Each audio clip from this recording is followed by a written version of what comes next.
Hello students, आज हम बात करेंगे changing in profit sharing ratio. कभी कभी पार्टनर्स अपने रेशो को चेंज करते हैं। जब पार्टनर्स अपने रेशो को चेंज करेंगे तो इस केस में एक पार्टनर्स सेक्रीफाइस करेगा तो दूसरे पार्टनर्स को गेन होगा।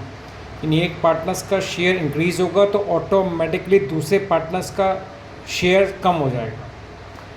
तो सबसे पहले सीखेंगे हम कैलकुलेट द सेक्रीफाइस रेशो या गेनिंग रेशो।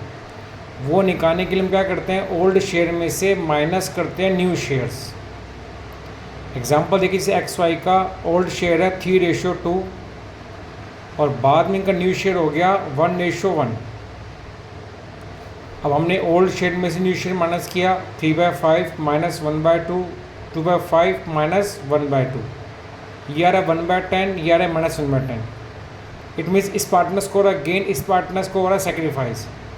इस पार्टनर्स का रेशो नेगेटिव आने का मतलब है कि नेगेटिव वाला जो शेयर है, मतलब जो न्यू शेयर है इसका वो बड़ा है और ओल्ड शेयर इसका छोटा है, तो मतलब इसे क्या हो गया, गेन। और इसका पॉजिटिव आने का मतलब है कि इसकी पॉजिटिव वाला शेयर नहीं, ओल्ड शेयर बड़ा है, न्यू शेयर छोटा है, तो इसने क्या किया, सेक्रीफाइस। एग्जाम्पल ए को लेते हैं, जैसे एक्स वाई जेड पार्टनर हैं, इनके बीच का शेयर है 3:1 और बाद में इनका शेयर हो गया 1:3।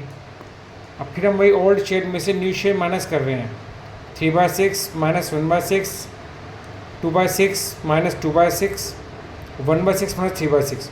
तो इसमें तो अब स्पष्ट दिख रहा है कि पहले इसको 6 में से 3 मिलते थे, अब इसको 6 में से 1 मिलेंगे। मतलब इसने क्या किया, 2/6 का sacrifice, loss, this is sacrifice. और इसको पहले 1/6 मिल रहा था, अब 3/6 मिल रहा है, इससे क्या हो गया, 2/6 का गेन, 2/6 का गेन। तो this is the sacrifice oblique gaining ratio. Clear. Next आते हैं इसके अंदर अब हम बात करते हैं treatment of goodwill in case of changing in profit sharing ratio. अब यहाँ पर गुडविल का जो यूज़ होता है वो एज ए कंपनसेशन। जब पार्टनर्स रेशो को चेंज करते हैं तो सीधी सी बात है, जिस पार्टनर्स को गेन हो गया उसको फ्यूचर में प्रॉफिट ज़्यादा मिलेगा, यानी फ्यूचर में वो गुडविल का फ़ायदा ज़्यादा उठाएगा। और जिसने सेक्रीफाइस किया उससे फ्यूचर में प्रॉफिट कम मिलेगा, यानी उससे गुडविल का फ़ायदा कम मिलेगा। तो यहाँ पर गुडविल का जो यूज़ है एज ए कंपनसेशन के रूप में, कंपनसेशन के रूप में। तो इसमें गुडविल का हम क्या यूज़ करेंगे, जो गेनिंग पार्टनर है जितना उसको गेन हुआ, जो गुडविल होगी उसमें जितना उसको गेन होगा वो उतना हिस्सा लाकर सेक्रीफाइसिंग पार्टनर को दे देगा। फिर बताया, मैंने लास्ट में बताया था कि जितना इस पार्टनर्स को गेन उतना ही दूसरे वाले को सेक्रीफाइस।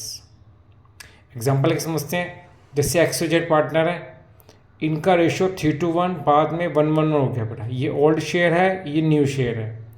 गुडविल यहाँ पर 60,000 है। हमें निकालना है सेक्रीफाइस ऑब्लिक गेन रेशो। तो हमने जब निकाला 3/6 माइनस 1/3, 2/6 माइनस 1/3, 1/6 माइनस 1/3, तो इस पार्टनर्स को तो आ गया निकल कर आपका सेक्रीफाइस, और ये हो रहा गेन। तो यहाँ पर गुडविल का जो 1/6 बैठता है, यानी कितना हो गया 10,000, ये गेनिंग पार्टनर जेड एक्स को इतना हिस्सा अपनी कैपिटल में से देगा। इसकी एंट्री क्या होगी देखिए, अब इसकी एंट्री होगी Z capital account debit to X capital account. तो यहाँ पे जो गुडविल आई थी 60,000 थी और जेड को गेन हुआ था 1/6, तो 60,000 का 1/6 कितना हो गया, 10,000। तो जेड इतना हिस्सा अपनी कैपिटल में से निकाल कर एक्स को देगा। जब जेड एक्स को देगा तो जेड की कैपिटल कम होगी, और कैपिटल कम होती है तो डेबिट, और एक्स की कैपिटल बढ़ेगी और कैपिटल बढ़ती है तो क्रेडिट। नीचे नरेशन आएगी, being goodwill adjusted due to the changing in profit sharing ratio. कभी कभी ऐसा भी होता है बेटा कि गुडविल पहले से ही बुक्स में अपीयर है, पहले से ही बैलेंस शीट में अपीयर है। तो अकाउंटिंग स्टैंडर्ड के हिसाब से अगर गुडविल पहले से ही बुक्स में अपीयर है, एग्जिस्ट है, तो उस एग्जिस्ट गुडविल को आपको सबसे पहले राइट ऑफ करना है। राइट ऑफ मतलब उसको बुक्स में से हटा देना। ये आपके हर चैप्टर में, admission, retirement, changing in ratio, death, सब में एप्लीकेबल होगा। क्योंकि अगर गुडविल पहले से बुक्स में अपीयर है तो आपको इस पुरानी गुडविल को बुक्स में से हटा देना है। अब गुडविल कहाँ पे अपीयर होगी, एसेट साइड में। एसेट बढ़ती है तो डेबिट, कम होती है तो क्रेडिट, तो यहाँ से एसेट कम होगी। और अगर बैलेंस शीट के अंदर हम एसेट साइड में से कुछ कमी कर रहे हैं तो वही कमी लायबिलिटी साइड में से कहीं ना कहीं होनी चाहिए। तो एक तरह से जो लॉस है ये कौन बियर करेगा? पार्टनर्स। तो सेकंड इफेक्ट, पार्टनर्स की कैपिटल कम हो जाएगी। तो गुडविल राइट ऑफ करने की एंट्री क्या हो गई? X capital account debit Y capital account debit to goodwill account. यहाँ पे गुडविल वो गुडविल जो बैलेंस शीट में अपीयर है।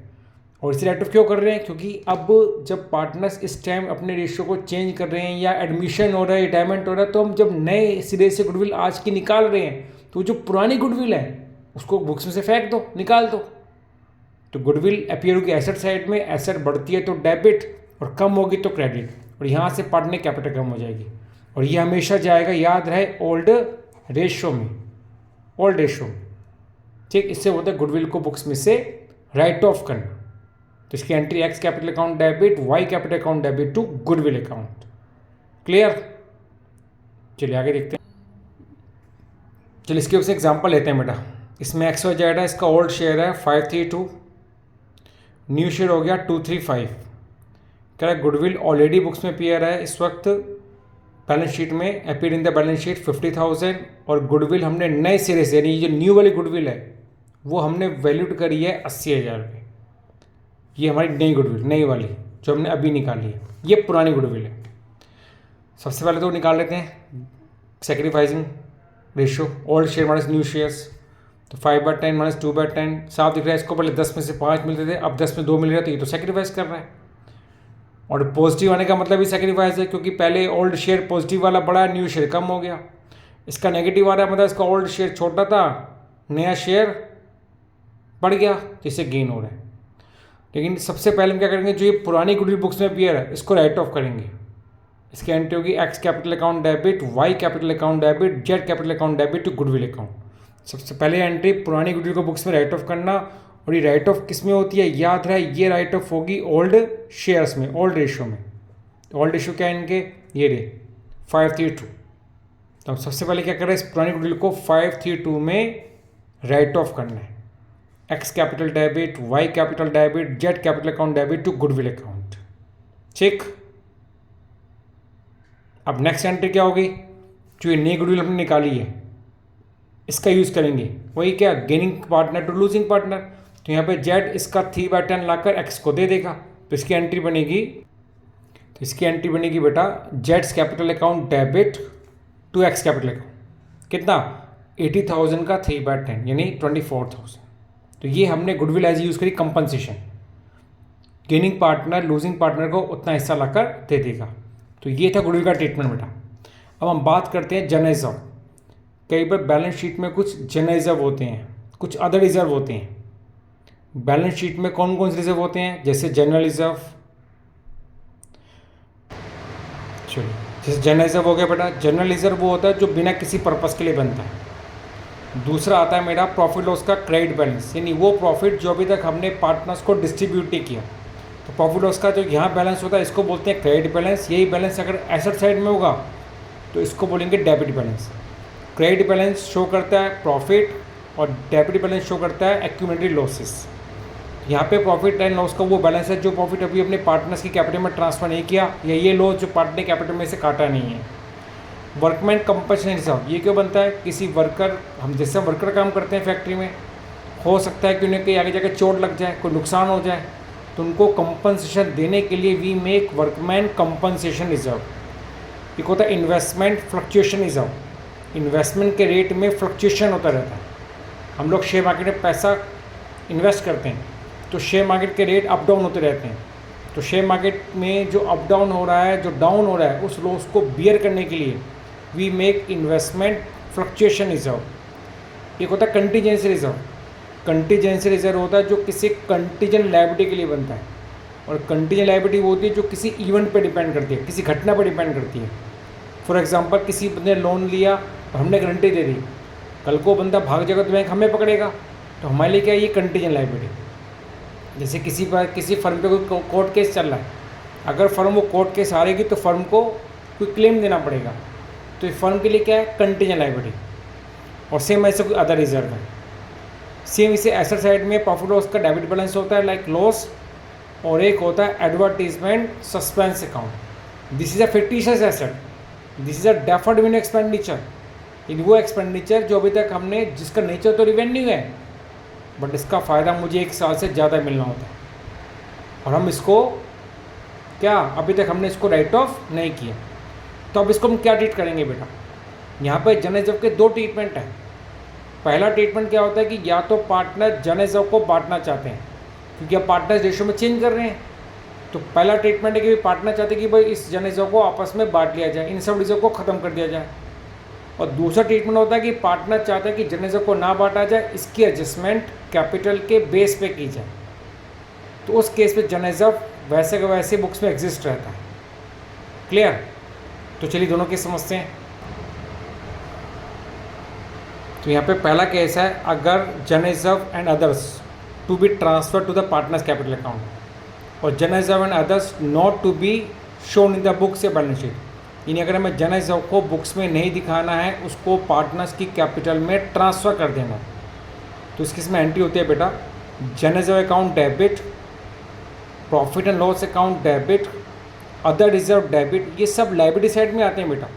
तो यहाँ पे जन रिजर्व हम ख़त्म कर रहे हैं, ये लायबिलिटी ख़त्म हो रही है, लायबिलिटी कम होगी तो डेबिट, और ये रिजर्व हम पार्टनर्स को बांटेंगे।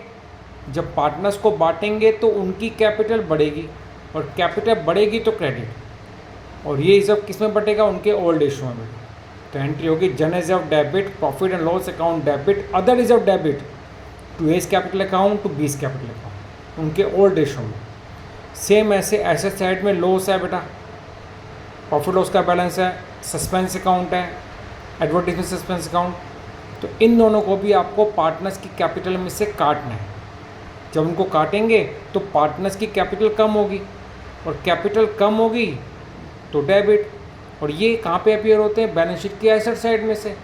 तो एसेट कम होगी तो क्रेडिट, तो इसकी एंट्री होगी A capital account debit, B capital account debit to profit and loss account to advertisement suspense account. ये मत भूलिएगा कि दोनों के दोनों चीज़ जो बढ़ती हैं, ये बढ़ती हैं ओल्ड रेशो में, ओल्ड रेशो में। क्लियर? आगे चलते हैं।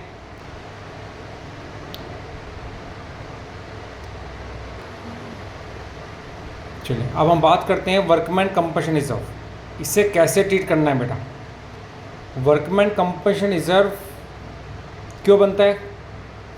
काम करते हुए किसी वर्कर को चोट लग सकती है, तो उस लॉस को कवर करने के लिए वी मेक WCR। अब इसमें कैसे कैसे बुक्स में आता है बेटा? पहला, पेपर में कैसे आ सकता है? If no adjustment no claim given, अगर कोई क्लेम नहीं है बेटा, तो जितना भी WCR है वो AB को बांट देंगे उनके ओल्ड रेशो में। तो इसकी एंट्री होगी वर्कमैन, जैसे फॉर एग्जांपल यहाँ पे वर्कमैन कंपनसेशन 50,000 दे रखा है और कोई क्लेम नहीं है, तो इस रिजर्व को हम क्या करेंगे? A और B को बांट देंगे उनके ओल्ड रेशो में। तो एंट्री बनेगी workman compensation reserve account debit to A's capital account to B's capital account. तो जब AB को बांटेंगे तो उनकी कैपिटल बढ़ेगी, और कैपिटल बढ़ती है तो क्रेडिट, और ये रिजर्व लायबिलिटी साइड में होता है बेटा, और लायबिलिटी कम होगी तो डेबिट। केस सेकंड, अब केस सेकंड में आ सकता है बेटा कि if claim given, if claim given, अगर आपको क्लेम दे रखा है बेटा, जैसे WCR 50,000 का है और workman compensation claim to be paid 30,000, तो ये रिजर्व बना किस लिए है? इस क्लेम को, इस लायबिलिटी को कवर करने के लिए। तो क्या करेंगे बेटा? ये WCR है 50,000 का, इसमें से क्लेम माइनस करेंगे, और जो बाकी रिजर्व बचेगा 20,000 का, वो A और B में बांट देंगे उनके ओल्ड रेशो में। समझिए बेटा, WCR में क्लेम घटा के जो बाकी रिजर्व बटेगा वो AB में बांट देंगे ओल्ड रेशो में। ठीक, चलिए आगे देखते हैं। तो इसकी एंट्री क्या बनेगी बेटा?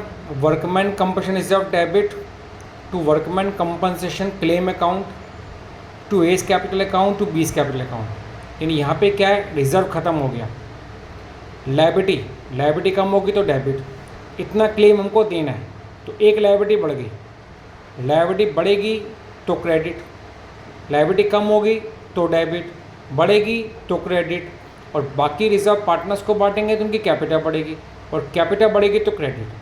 तो एंट्री होगी workman compensation reserve account debit to workman compensation claim account to A's capital account to B's capital account. अच्छा, इस केस में क्या देखा आपने? रिजर्व 50,000 का, क्लेम 20,000 का सिर्फ या 30,000 का। तो यहाँ पे क्या था कि जो रिजर्व था वो क्लेम से ज़्यादा था। ऐसे भी हो सकता है रिजर्व कम क्लेम ज़्यादा। नेक्स्ट एग्जांपल देखो, यहाँ WCR 50,000 का है बट हमको क्लेम देना 60,000। तो इस केस में WCR 50,000 क्लेम माइनस क्या 60 है, तो 10,000 का जो एक्स्ट्रा लॉस आ गया बेटा, ये एक्स्ट्रा लॉस के लिए एक अकाउंट बनाता है रिवैल्यूएशन अकाउंट। इसकी बात हम आगे करेंगे बेटा। रिवैल्यूएशन अकाउंट जिसका नेचर नॉमिनल अकाउंट होता है, कोई भी एक्सपेंसेस लॉस होता है इसके डेबिट में जाते हैं और कोई भी इनकम गेन होती है तो क्रेडिट में जाते हैं। तो ये जो एक्स्ट्रा खर्चा एक्स्ट्रा लॉस आ गया, इस खर्चे को लॉस को हम रिवैल्यूएशन अकाउंट की डेबिट साइड में ट्रांसफ़र कर देंगे। तो इस केस में इसकी एंट्री बनेगी बेटा workman compensation reserve account debit revaluation account debit to workman compensation claim account या workman compensation liability account. Reserve हमारा ख़त्म हो गया पूरे 50,000 से, लायबिलिटी कम हो गई तो डेबिट, ये लॉस आ गया एक्स्ट्रा लॉस रिवैल्यूएशन डेबिट में जाएगा बेटा। और ये लायबिलिटी बढ़ गई जो बैलेंस शीट में जाएगी नई बैलेंस शीट में, कितने से 60,000 से बेटा। फिर आगे जाके रिवैल्यूएशन अकाउंट हम जब बनाएंगे बंद करेंगे तो रिवैल्यूएशन अकाउंट में जो लॉस या प्रॉफिट निकलता है, फिलहाल इसके इसमें लॉस आएगा तो ये लॉस पार्टनर्स की कैपिटल में ट्रांसफ़र कर देंगे।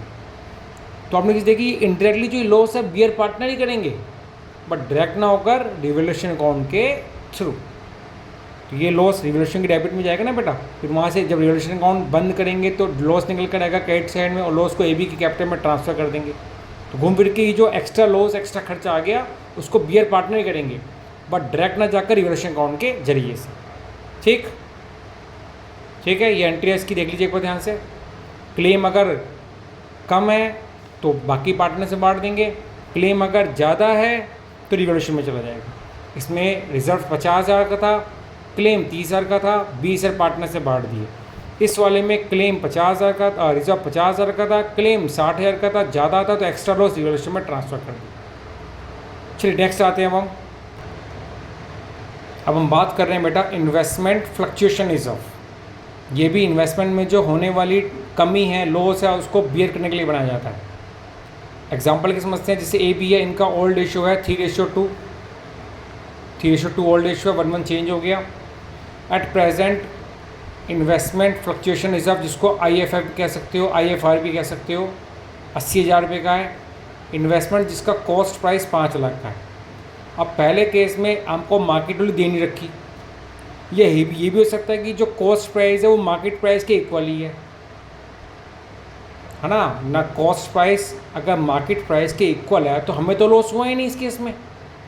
अगर लॉस ही नहीं हुआ तो क्या करेंगे, जितना AFR है 80,000 ये पूरा AFR पार्टनर्स को बांट देंगे उनके ओल्ड रेशियो में। तो एंट्री बनेगी investment fluctuation reserve account debit to A's capital account to B's capital account उनके ओल्ड रेशियो में। समझे बेटा, उनके ओल्ड रेशियो में।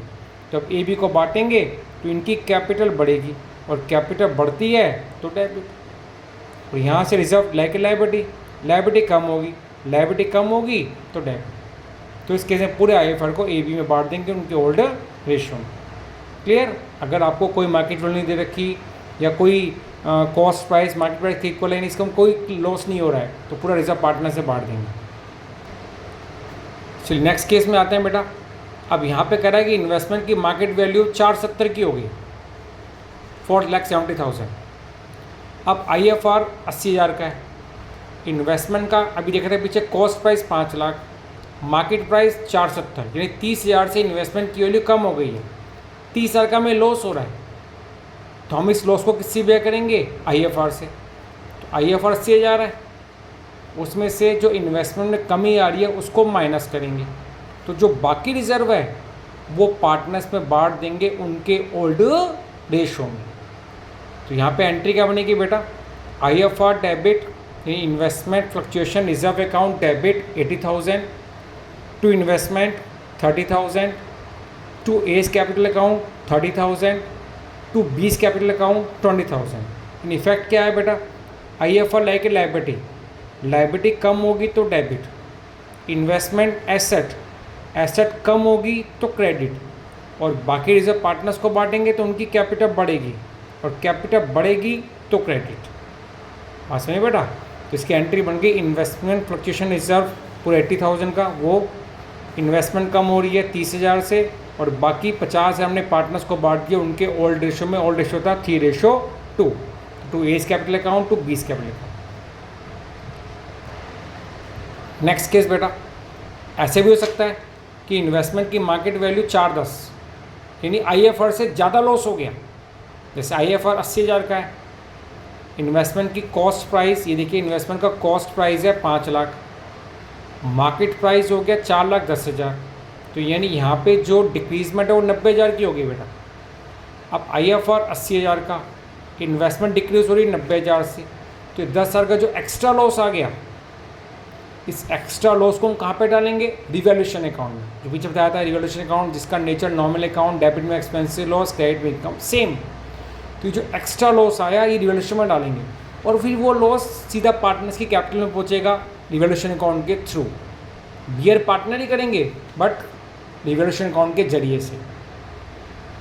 तो इसमें एंट्री क्या होगी बेटा? IFR investment fluctuation reserve debit, revaluation account debit to investment account. यानी हमारी जो इन्वेस्टमेंट कम हो रही है बेटा, यहाँ पे एसेट कम हो रही है 90,000 से, IFR लाइबिलिटी पूरा कम हो रहा है 80,000 से, और रिवैल्यूएशन अकाउंट लॉस एक्स्ट्रा बढ़ रहा है 10,000 से। तो एंट्री होगी इसकी बेटा investment fluctuation reserve account debit, revaluation account debit 10,000 to investment account 90,000। ये कब? जब लॉस IFR से ज़्यादा है। और अगर लॉस IFR से कम है तो क्या देखा था आपने? अगर लॉस IFR से कम है तो जो बाकी रिजर्व आएगा वो पार्टनर से बांट देंगे। तो ये दो केस है बेटा, इसमें ये और दूसरे वाले केस में ये चीज़ बेटा। ठीक, चलिए आगे चलते हैं। चलिए, जब भी पार्टनर्स अपने रेशियो को चेंज करते हैं बेटा, तो उस केस में क्या करते हैं? तो जब भी पार्टनर्स अपने रेशियो को चेंज करते हैं तो उस केस में कभी कभी हम एसेट लायबिलिटी को रिवैल्यूट करते हैं। एग्जाम्पल लेके समझते हैं बेटा। जैसे मान लीजिए कि AB का रेशो 3 और 2 का था बेटा, ठीक, बाद में इनका रेशो हो गया 2:3 का। अब एक बिल्डिंग थी बेटा, उस टाइम थी 10 लाख की, आज वो बिल्डिंग बढ़ के हो चुकी है 40 लाख की या 60 लाख की। चलो, अब उस टाइम वो 10 लाख A और B लगाए होंगे 3:2 के रेशो में, और 20 साल बाद रेशो पार्टनर चेंज कर रहे हैं तो बिल्डिंग हो चुकी है 60 लाख की। तो देखा जाए तो मुझको 50 लाख का हो गया गेन, 50 लाख का गेन हो गया बेटा। अब अगर मैं इस गेन को कंसिडर नहीं करता हूँ, यानी इस रिवैल्यूएशन जो एसेट में चेंजिंग हो रही है इसको इस टाइम कंसिडर नहीं करता, और आगे जाके फर्म बंद होती है बेटा किसी वजह से भी, तो ये 50 लाख 2 और 3 के रेशियो में बटेंगे। तो इसके में ये चलाएगा कि जब मैंने एसेट खरीदी थी, जब फर्म ने एसेट खरीदी थी तो मेरा रेशियो 3 और 2 का था, 3 का था, तेरा 2 का था, यानी मैंने ज़्यादा कंट्रीब्यूट किया होगा, तूने कम कंट्रीब्यूट किया होगा। अब इस केस में अब जो एसेट का जो गेन हो रहा है, जितने की बिक्री है, मुझे कम मिले तो ज़्यादा मिल रहे हैं।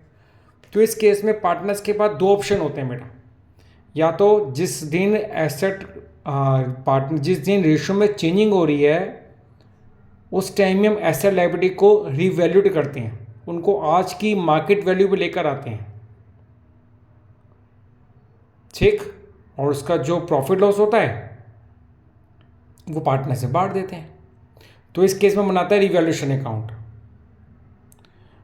ठीक, पहला केस रिवैल्यूएशन अकाउंट बनाएंगे। अगर रिवैल्यूएशन अकाउंट बनाएंगे तो इस केस में एसेट लायबिलिटी की वैल्यू चेंज होगी बेटा। रिवैल्यूएशन अकाउंट जिसका nature just like a nominal account, debit में आएगा लॉस, क्रेडिट में आएगा प्रॉफिट।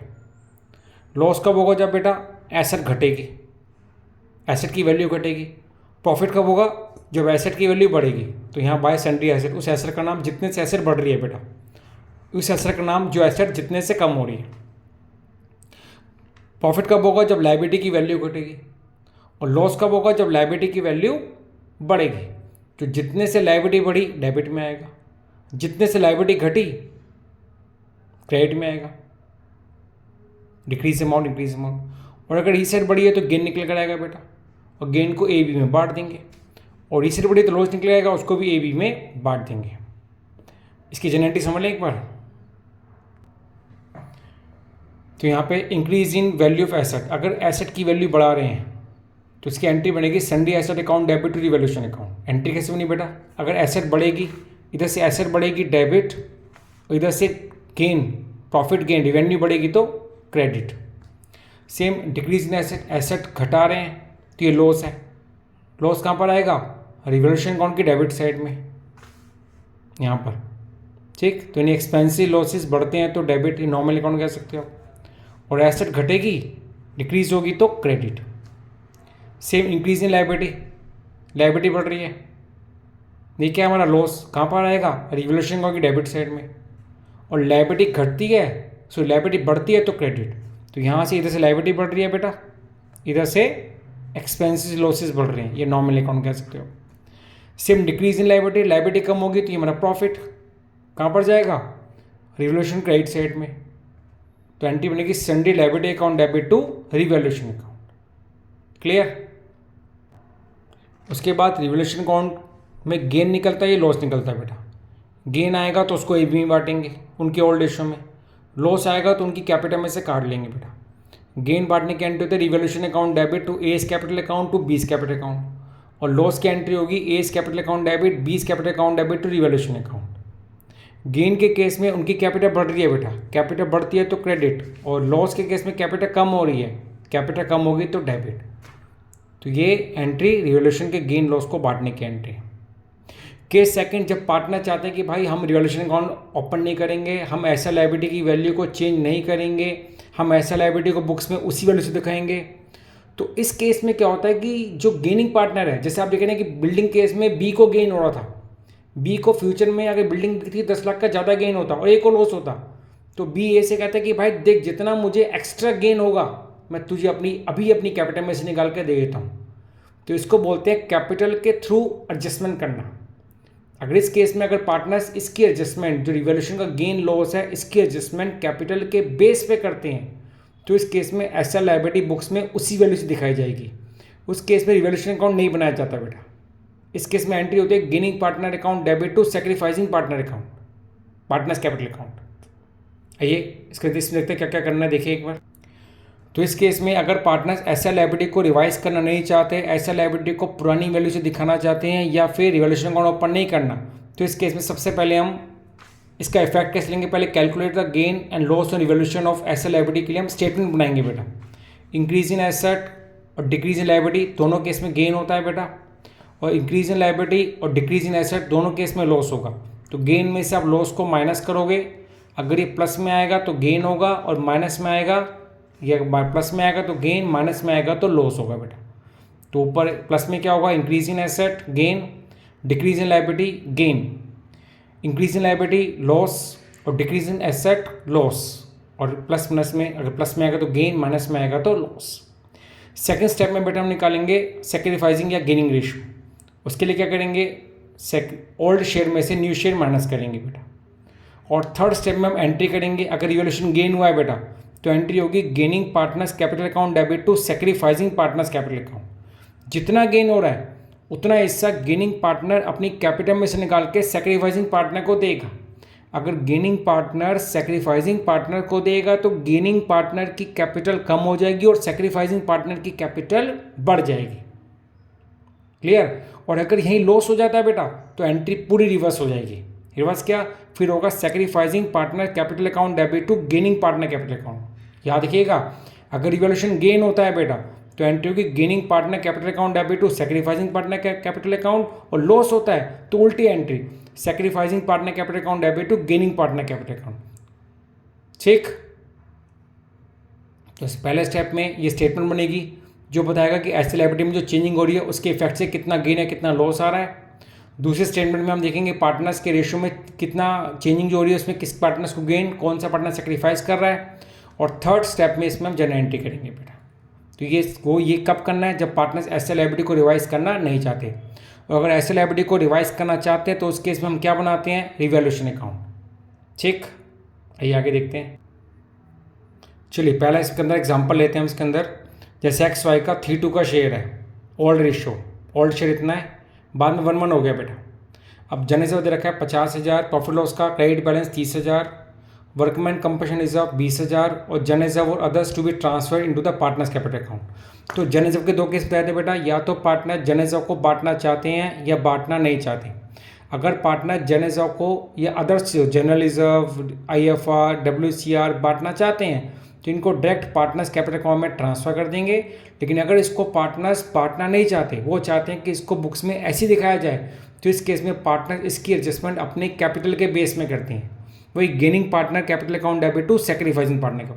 तो ये पहला केस है बेटा जिसमें पार्टनर इसको बांटना चाहते हैं। तो क्या करेंगे बेटा, ये जनरल रिजर्व, प्रॉफिट लॉस और WCR तीनों को पार्टनर्स की कैपिटल में ट्रांसफर कर देंगे उनके ओल्ड रेशियो में। ओल्ड रेशियो क्या, 3:2। तो इसकी एंट्री क्या बनेगी बेटा, general reserve account debit 50,000, profit loss account credit balance से प्रॉफिट होता है बेटा, तो profit loss account debit 30,000, workman compensation reserve account debit 20,000। और ये XY को बांटेंगे तो XY की कैपिटल बढ़ेगी बेटा, और कैपिटल बढ़ती है तो क्रेडिट, तो to X capital account to Y capital account 60,000 और 40,000। ठीक, ये कुल मिला के 1 लाख हो गया बेटा। ये 1 लाख को हमने 3 में बांट दिया, उनके ओल्ड रेशियो में 60,000 और 40,000, ये 1 लाख के टोटल बेटा। तो एंट्री बन गई general reserve account debit, profit loss account debit, workman compensation reserve account debit to X capital account to Y capital account. अगर यहाँ पर by chance advertisement suspense account होता या कोई लॉस होता बेटा, तो उसकी रिवर्स एंट्री होती। फिर क्या एंट्री होती है इसकी, X capital account debit, Y capital account debit to advertisement suspense account या प्रॉफिट लॉस का डेबिट बैलेंस मतलब लॉस। तो लॉस केस में एंट्री रिवर्स हो जाएगी, वो पार्टनर्स कैपिटल में से काट लेंगे तो उनकी कैपिटल कम हो जाएगी, but general reserve IFR partners को देंगे तो उनकी कैपिटल बढ़ जाएगी। नेक्स्ट एग्जांपल लेते हैं बेटा। तो ये पहला एग्जांपल था जब पार्टनर जनरल रिजर्व को बांटना चाहते हैं। चलिए बेटा, सेकंड केस है जब पार्टनर्स जनरल रिजर्व को बांटना नहीं चाहते हैं। इसका एग्जांपल लेते हैं बेटा। XYZ का 3:1 का रेशियो है, बाद में 1:3 हो गया।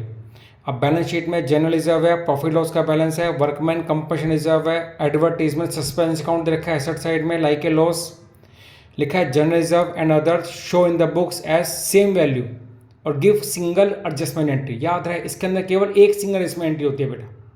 तो इसमें पहले करना क्या है, सबको एक साथ जोड़ लेते हैं क्योंकि सबकी एंट्री एक ही चीज़ करनी है, पार्टनर्स बांटना नहीं चाहते।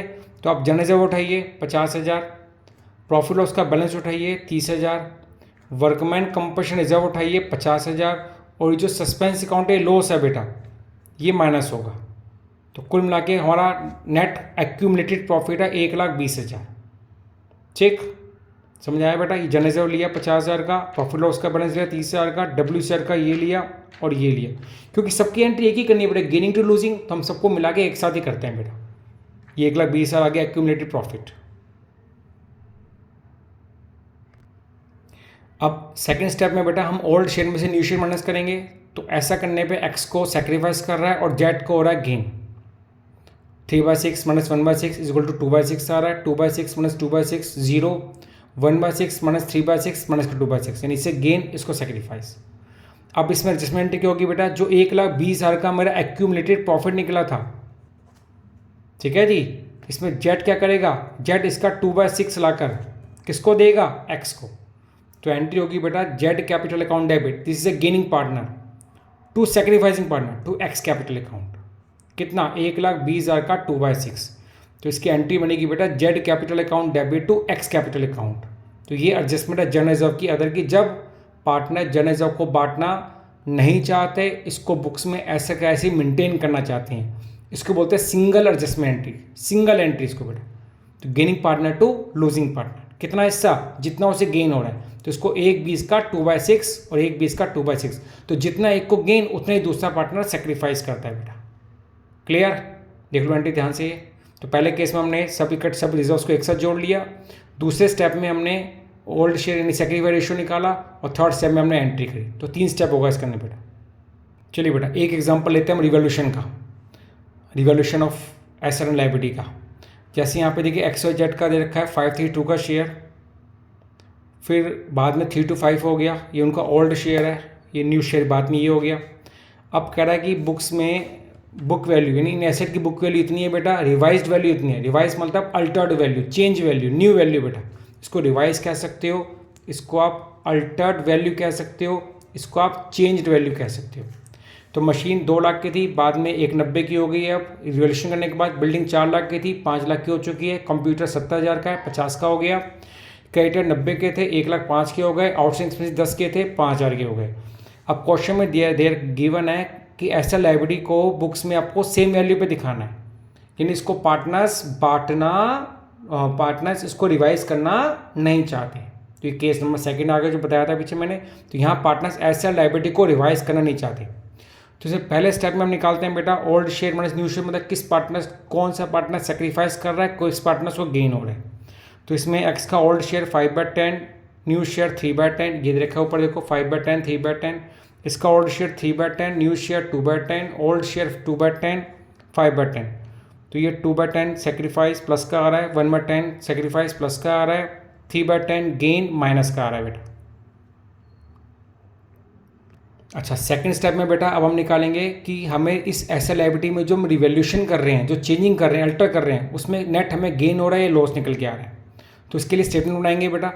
यहाँ पे पहले में दिख रहा है इंक्रीज इन वैल्यू बिल्डिंग पहले हमारी थी इसके अंदर 4 लाख की, अब 5 लाख की होगी, 1 लाख से बढ़ गई बेटा, तो गेन हो गया। सेम ऐसे आउटस्टैंडिंग एक्सपेंसिव 10,000 से थी 5,000 की होगी, यानी यहाँ पे लायबिलिटी कम हो गई तो हमें गेन हो गया। इन 2 केसेस में हमको गेन हो रहा है बेटा। सेम ऐसे ऊपर मशीन 2 लाख की थी, 190 की होगी, तो मशीन हमारी कम हो गई बेटा, ये लॉस हो गया। कंप्यूटर 70 का था 50 का हो गया, यानी 20 से कम हो गया, ये भी हमें लॉस हो गया। क्रेडिटर 1,05,000 के थे, 1,05,000 के, 90,000 के थे, 1,05,000 के हो गए, तो क्रेडिटर हमारे बढ़ गए, तो ये भी हमें लॉस हो गया। तो टोटल गेन में से ये हम लॉस माइनस करेंगे बेटा, प्लस में आएगा तो गेन, माइनस में आएगा तो लॉस। तो ये आ गया gain on revaluation of asset and liability. अब थर्ड स्टेप में क्या करेंगे बेटा, अब एंट्री करेंगे। अभी आपने देखा जब हमने रेशियो में चेंजिंग करी बेटा, तो यहाँ पे जेड को गेन हो रहा था, एक्स वाई सेक्रीफाइस कर रहे थे, तो इसकी एंट्री होगी Z capital account debit to X capital account to Y capital account. Z capital account debit कितना, 50,000 का जेड को गेन हुआ 3/10, तो 50,000 का 3/10 यानी 15,000। एक्स सेक्रीफाइस कर रहा है 2/10, तो 50,000 का 2/10 यानी 10,000, और 50,000 का 1/10 बाय 5,000। तो एंट्री होगी जेड्स capital account debit to X to Y, यानी गेनिंग पार्टनर सेक्रीफाइसिंग पार्टनर को उतना हिस्सा लाकर दे देगा। तो गेनिंग पार्टनर जेड था बेटा और sacrificing partner X and Y थे। तो हमने क्या देखा बेटा, पहले स्टेप में निकालना है इसके अंदर आपको sacrificing gain ratio. Second step में हमको देखना है कि रिवैल्यूएशन, जब एसेट लायबिलिटी रिवैल्यूएशन कर रहे हैं तो हमें नेट कितना गेन हुआ। उसके लिए अगर एसेट बढ़ेगी और लायबिलिटी कम होगी तो गेन होगा, और एसेट घटेगी और लायबिलिटी बढ़ेगी तो लॉस होगा बेटा। तो यहाँ पे क्रेडिटर बढ़ रहे थे, दोनों एसेट घट रही थी, तो इसका नेट इफेक्ट 50,000 का हमें गेन निकल आया, तो हमने ये एंट्री कर दी। और रिवर्स इफेक्ट अगर लॉस होता बेटा तो एंट्री उल्टी हो जाती, फिर एंट्री होती X capital debit Y capital account debit to Z capital account. याद रखिए, जैसे गेन निकल के आ रहा है, अगर लॉस हो जाता तो एंट्री को हम रिवर्स कर देते। क्लियर, ये एग्जाम में बहुत बार आ चुका क्वेश्चन बेटा, इसको प्रैक्टिस करिएगा। आगे देखिए एक और नेक्स्ट एग्जाम्पल में क्या है बेटा, जब क्वेश्चन बोला है कि आपको रिवैल्यूएशन अकाउंट बनाना है, आपको ए बी का 3/2 दे रखा है और 1/1 शेयर दे रखा है। इसमें स्पेशली बोला है कि प्रिपेयर रिवैल्यूएशन अकाउंट। तो रिवैल्यूएशन अकाउंट तब बनाया जाता है बेटा जब पार्टनर्स एसेट लायबिलिटी को रिवाइज करना चाहते हैं, अल्टर करना चाहते हैं, एसेट लायबिलिटी को न्यू वैल्यू से दिखाना चाहते हैं। तो यहाँ लिखा है देखो, provision for doubtful debts create हो गया 5%। इसमें एडजस्टमेंट है वाली बेटा कि आपको डेटर से प्रोविजन बनाना है 5%। मशीन कम हो गई 2,000 से, स्टॉक रिवाइज्ड हो गया 17,000 का हो गया बेटा, और लैंड बिल्डिंग इंक्रीज हो गई 20,000 से। रिवैल्यूएशन अकाउंट जिसका नेचर क्या बताया था मैंने बेटा, नॉमिनल अकाउंट डेबिट में लॉस, क्रेडिट में प्रॉफिट। अब यहाँ पे लिखो, पहले में लिखा है कि बेटा डेटर का प्रोविजन 5% बनाना है। तो जब भी हम प्रोविजन बनाते हैं बेटा, प्रोविजन फॉर डाउटफुल डेब्ट is just like a liability.